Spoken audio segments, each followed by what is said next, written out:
Welcome to another episode of Kurdistan This Week, where we bring you the latest in the Kurdistan region from NRT Studios in Somani. The Kurdistan region has now recorded more than 3,000 cases of coronavirus infection since the beginning of the outbreak on March 1st, and 82 people have died from the illness as of Friday afternoon.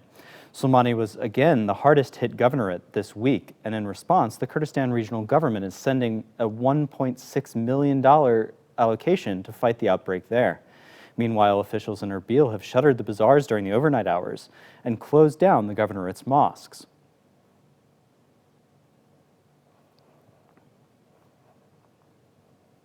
Turkey launched a series of airstrikes against targets in northern Iraq and the Kurdistan region on Monday, before following up with a ground operation in northern Duhok governorate on Wednesday.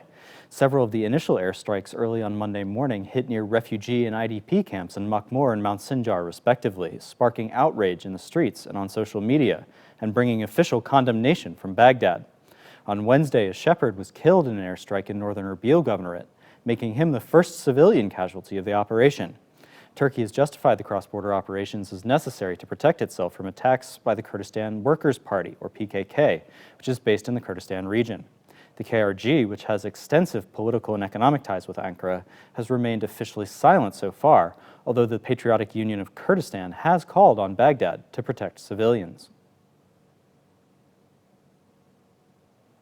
Doctors continued their strike at hospitals in Somani and Halabja after the KRG failed to pay them their salaries, with the Health Syndicate throwing its support behind the protest this week. Since June 6, doctors have continued to treat coronavirus and emergency cases, but have not performed routine services. It is the second doctor strike in as many months.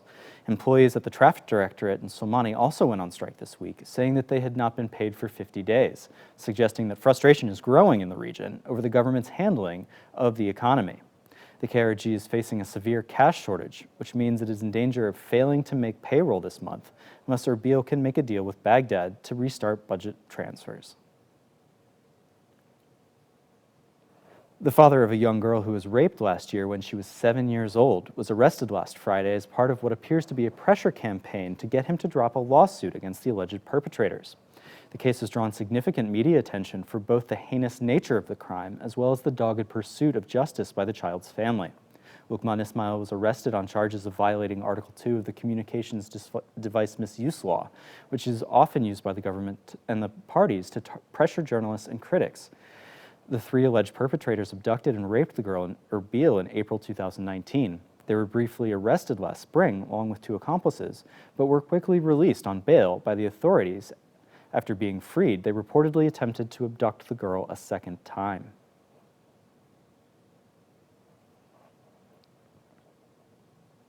A man in Halabja attempted self-immolation on Wednesday after he was prevented by local authorities from selling produce in part of the bazaar that has been deemed off-limits for vending.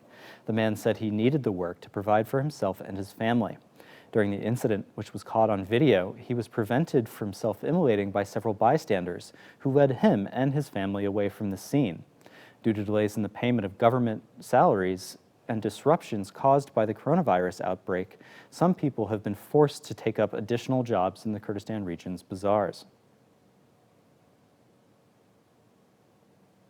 Thanks for tuning into this episode of Kurdistan This Week. If you'd like more information on these stories and others, check out our website, nrttv.com/en, and be sure to like us on Facebook and follow us on Twitter.